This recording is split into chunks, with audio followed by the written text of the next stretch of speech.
2021年11月，在美国费城的一列地铁上，几名亚裔学生遭到一群青少年的攻击。一位18岁的华裔女孩挺身而出进行理论，反遭到4名袭击者的殴打。虽然经历了身心伤害，但她表示自己并不后悔。如果再遇到类似事件，还是会站出来为正义发声。今天我们就来对话这个勇敢的女孩 Christina Lu。So, what does Asian American or Chinese American identity mean to you? Um, my Asian American identity is complex in a way, just because ever since I was a kid, I thought it was really confusing just because I was a second born Asian American, second generation. And so with that came the bullying, and that caused me to think whether or not I am actually in love with my culture. But it finally got like put aside when I realized when my parents helped me to go like to take trips back to China, and I realized what was so special about being Asian American, what made me so different, but what that difference has on me impacts on how I am as a person, because I believe that whatever I do is influenced by my Asian American culture. And with that came so many different point of views.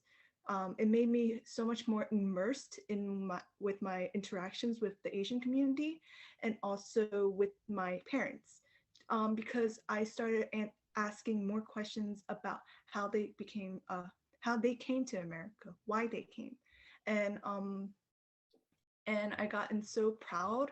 Like I feel so honored to be a descendant of an Asian American family, because I feel like so many of their hardships are not represented in American history, and I want people to realize that, because how they came, like how Asian Americans impacted America is so important. And I feel like so many second gens like me who were lost, confused, are basically, they should basically be able to know that history, because that is such an important piece.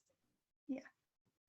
Yeah, I definitely agree. Fellow second gen person here, definitely would agree on the importance of recognizing how our identity shapes the way that we view the world and understanding where we come from.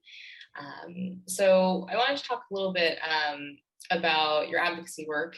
And we understand that a lot of your advocacy work has been focused on anti-Asian hate, anti-bullying in schools, and public safety. Can you elaborate on the issues that your local community faces and the goals and action steps of your advocacy work? Yeah, definitely. Like even before my advocacy around Asian hate crimes and also just like bullying, I was doing advocacy work around just vaccine uptake, just because during the rise of Asian hate crimes, I realized that so many people have misconceptions about the vaccine, causing them to believe that, oh, the vaccine had meat in it, or like the vaccine had a tracker. And I thought I wanted to educate them rather than like force them. I wanted to educate them, because I feel like to get people to be vaccinated is to educate them and debunk their myths that they have. Some of the common or like the local issues in Philadelphia is definitely school bullying, the low funded schools, like the public schools, they had like asbestos in their schools. Many of my teachers, well, some of my teachers in high school, basically, like some of my friends' teachers basically weren't able to weren't able to teach, and so some of my classmates didn't have a teacher for the whole year.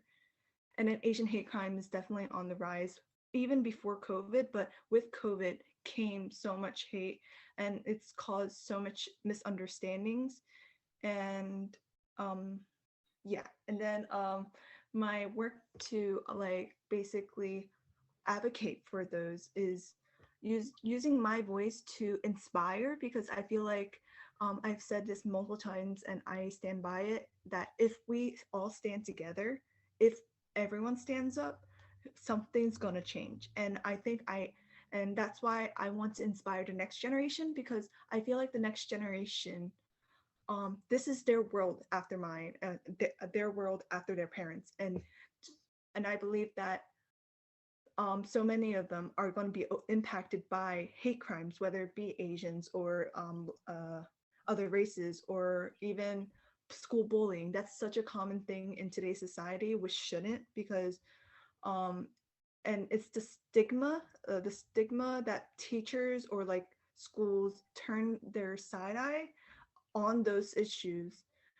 They don't like basically they don't look at them and actually address the problem, and so it can cause so many more students to be bullied. And that's why I'm working with iHub to create a program where it's called bystander intervention, hoping that that not that students or like people in general stand up in dangerous situations, but in a way be well aware around of their surroundings, because I feel like in today's society, their cell phones is such a focused piece in our life, and we forget that there's so much happening around the world. And that's why this bystander intervention is to make them realize that so much is happening, and tell them steps to help. And the other, I've been doing speaking engagements, hoping to have young Asian Americans realize that they aren't alone, that I have experienced bullying as well, but I'm using this as my driving force to give the next generation a better life. Have the higher ups listen, to start listening rather than turning away from the problem that's on hand. Yeah. Thank you for that answer. Definitely important work. If you feel comfortable sharing, can you describe what was going through your mind like during the Metro attack, and sort of what made you stand up to those bullies? Yeah. So during that SEPTA attack, it was definitely I had nothing going through my mind, which is a bit careless of me. Because in my mind, it was just the attack between two groups, and I realized that the boys were being attacked and caged in rather, and they had no escape, and they already were crying and shielding themselves, hoping that that would be enough. And that it hurt me so much, and I couldn't like stand seeing that. So I immediately stood up and tried to ask them to stop, to block the attacks. And then I suffered the attacks. Yeah. Well, I definitely laud you for your courage. I think we talk about fight or flight responses a lot, and definitely, I'm sure those we're also grateful for you standing up. Can you talk a little bit about how your life has changed since the attack? How have you dealt with that trauma, and are there any silver linings from that incident? Yeah, definitely. How I changed from this trauma is the fact that I'm more well aware of the like the news around Asian hate crimes around the world. Like before then, I was already aware, but it made me realize that so many Asian hate crimes go unreported. They happen, but not many people, not many of these news get on the headlines, and this made me realize that it's because they are afraid of many of them are afraid of like people attacking back if they like find themselves on the internet. And that made me realize that I needed to use my voice, because so many of them are they are afraid, they're voiceless, and I want to be a voice for them. And how it impacted me is at first, I took a hiatus from school, so a month hiatus, and I basically used that time to recover, to connect with my family again, and just like slowly calm down and like ease back in. School was definitely hard to readjust to, but that was what I was hoping to.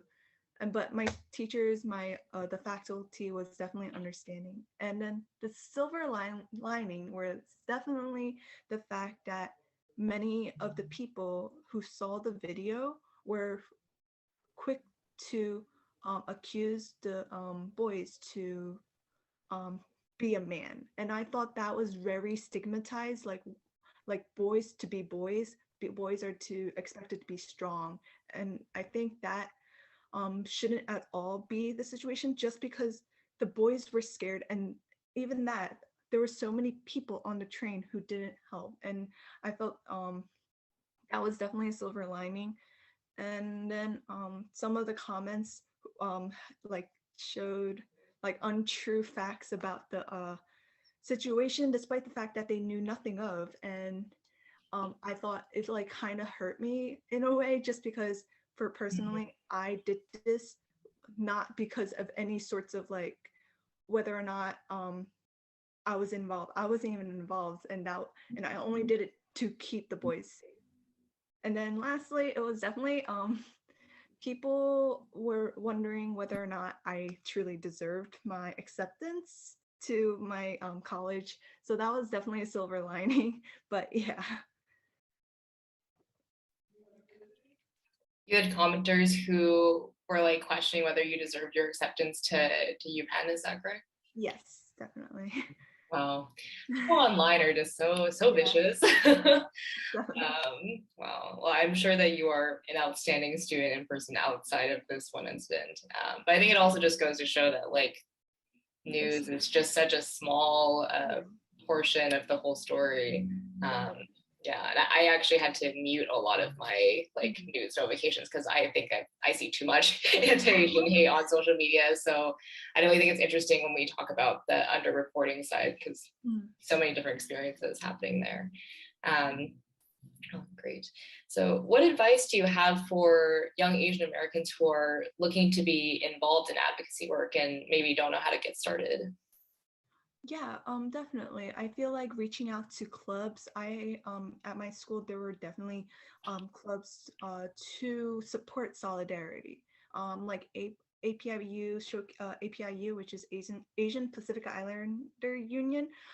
At my school, it was a club that was basically to teach young Asian Americans or whoever wanted to come into the club about Asian history. And with that, they also addressed so many of the issues in our community that revolved around Asian Americans, and that and their goal, which they have succeeded, was implementing an Asian American history course at our school. And so I think that for young Asian Americans, it's definitely important to have a support in the back. It's definitely important because they are there for you. They are there to make sure you don't fall. They're there to help you pursue your image, your what you want out of that like advocacy. And I think also it's okay to be shy. Definitely if you support something and you're shy, there's definitely ways to work around it, I think. For me personally, definitely, because I used to be a really introverted kid, and I was like a people pleaser, but I realized that rather than like doing the forefront of things when I was like in middle school, I realized I can do the logistics. I helped with basically planning, basically also just like interacting with the organization head and also the students, asking what they want out of this advocacy. And yeah. Yeah, I think that's a great point of like, there's no sort of one ideal personality for advocacy. Everyone has different talents and skills to bring to the table for sure. Yeah. So, but sort of speaking of the future, what hopes and dreams do you have for college and beyond now that you're headed to campus in the fall, correct? Yes, definitely. In college, I am hoping to be challenged academically and mentally. And during that time, I'm hoping to basically pursue my dreams to be go into the pre-med track to become a pediatrician. And not only that, but I'm hoping to like study abroad to places like China. I love the months that I've been back. I loved it, and I want to basically use those opportunities study abroad uh, to pursue my dream of being a pediatrician, but basically a doctor without borders, because I've seen so many. I went to Honduras in my junior summer. Basically, during that time, I realized how much different is the healthcare in America compared to Honduras. And that made me realize I want to become a doctor who travels to third world countries, hoping to give these resources that aren't available in those countries to them and help them basically set up a healthcare system. And yeah.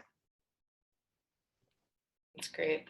Well, I look forward to seeing how that goes for you for sure. What are you looking forward to at this year's UCA convention in DC?